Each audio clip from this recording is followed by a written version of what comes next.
MP అభ్యర్థుల ఎంపికపై BRS focus పెంచిందని చెప్పుకోవచ్చు. మరి కాసేపట్లో తెలంగాణ భవన్ కు కేసీఆర్ వెళ్లనున్నారు. మధ్యాహ్నం పార్టీ నాయకులతో గులాబీ బాస్ భేటీ కాబోతున్నారు. లోక్సభ అభ్యర్థుల ఎంపికపై చర్చించి ప్రకటించనున్నారు. అసెంబ్లీ ఎన్నికల ఓటమి తర్వాత లోక్సభ నియోజకవర్గాల వారీగా సమీక్ష చేయనున్నారు. మారిన పరిస్థితుల నేపథ్యంలో కేసీఆర్ సమాలోచనలు చేస్తూ పక్కా ప్రణాళికతో ముందుకు వెళ్లబోతున్నారు. దీనికి సంబంధించి మరిన్ని అప్డేట్స్ అందించడానికి మా ప్రతినిధి ఏవై స్వామి సిద్ధంగా ఉన్నారు. స్వామి, చెప్పండి. శీలా, బీఆర్ఎస్ పార్టీ లోక్సభ ఎన్నికల వేళ పార్టీ అభ్యర్థుల ఎంపికపై కసరత్తు చేస్తుంది. ఇప్పటికే నియోజకవర్గాల వారీగా రివ్యూలు కొనసాగించినటువంటి కేసీఆర్ లోక్సభ నియోజకవర్గాల వారీగా రివ్యూలు కంప్లీట్ చేశారు.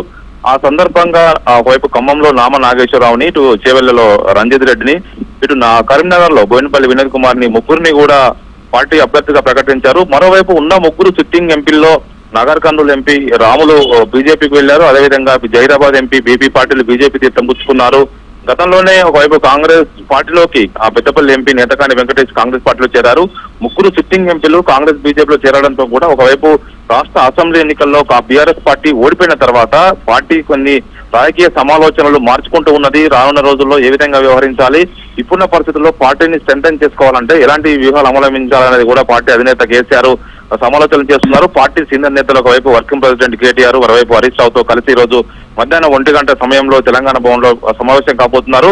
ఈ పార్లమెంట్ ఎలక్షన్ సంబంధించినటువంటి విషయంలో వైపు వాటిని సమీక్షించుకోవడంతో పాటు పార్టీ అభ్యర్థుల విషయంలో తుది కసరత్తును కంప్లీట్ చేసి ప్రకటించే అవకాశం అయితే కనబడుతుంది.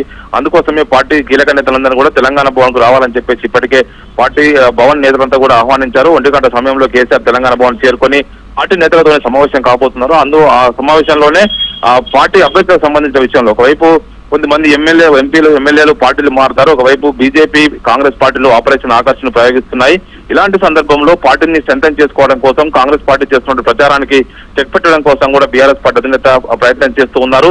రీసెంట్ గానే ఒకవైపు మేడిగడ్డ బ్యారేజ్ కుంగిన విషయంలో కాంగ్రెస్ పార్టీ చేస్తున్నటువంటి డ్యామేజ్ ని కంట్రోల్ చేయడం కోసం పెద్ద ఎత్తున కూడా పార్టీ నేతలతో తరలి వెళ్లి అక్కడ జరిగినటువంటి విషయాన్ని ప్రజలకు చెప్పే ప్రయత్నం చేశారు. ఇలాంటి విషయాల్లో రానున్న రోజుల్లో మరింత పార్టీ పైన ఎదురుదాడి జరగబోతుందని చెప్పేసి గ్రహించినటువంటి బీఆర్ఎస్ పార్టీ అధినేత పార్టీ యువనేతలను ఒకవైపు కేటీఆర్ ని, హరీష్ రావుని, కీలక నేతలందరూ కూడా రంగంలోకి దింపారు.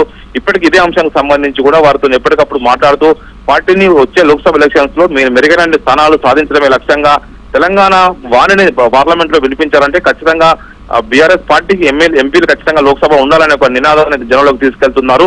అందులో భాగంగానే ఈ రోజు పార్టీ నేతలతో మాట్లాడి లోక్సభ అభ్యర్థుల ఎంపిక సంబంధించి ఒక తుది కసరత్తును చేసి ప్రకటించే అవకాశం అయితే కనబడుతుంది. శీలా, రైట్. ఈ రోజు జరగబోయే సభలో ఎవరెవరు పాల్గొనబోతున్నారు అంటే ఈ రోజు జరిగేటువంటి సమావేశంలో ప్రధానంగా party working president KTR, Harish రావుతో పాటు కీలక నేతలంతా కూడా హాజరవుతారు.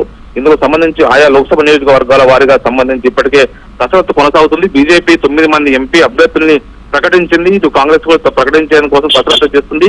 ఈ నేపథ్యంలోనే బీఆర్ఎస్ పార్టీ వెనుకబడకుండా ఉన్న పార్టీ నేతల్ని మరోవైపు ఆకర్షించడం కోసం కాంగ్రెస్ ప్రయత్నం చేస్తున్న నేపథ్యంలో దీనికి సంబంధించి చెక్ పెట్టి తమ పార్టీ అభ్యర్థుల్ని రంగంలో దింపి ఎలక్షన్ ప్రచారంలోకి ముందుకెళ్లాలని చెప్పేసి కూడా బీఆర్ఎస్ పార్టీ ప్లాన్ చేస్తుంది. అందులో భాగంగానే అందుబాటులో ఉన్న నాయకులందరూ కూడా హైదరాబాద్ కు ఉన్నటువంటి నాయకులందరూ కూడా తెలంగాణ భవన్ కు రావాలని చెప్పేసి ఆహ్వానించారు. కీలక నేతలంతా కూడా ఈ సమావేశంలో పాల్గొనబోతున్నారు. శిలా, రైట్. Thank you Swamy.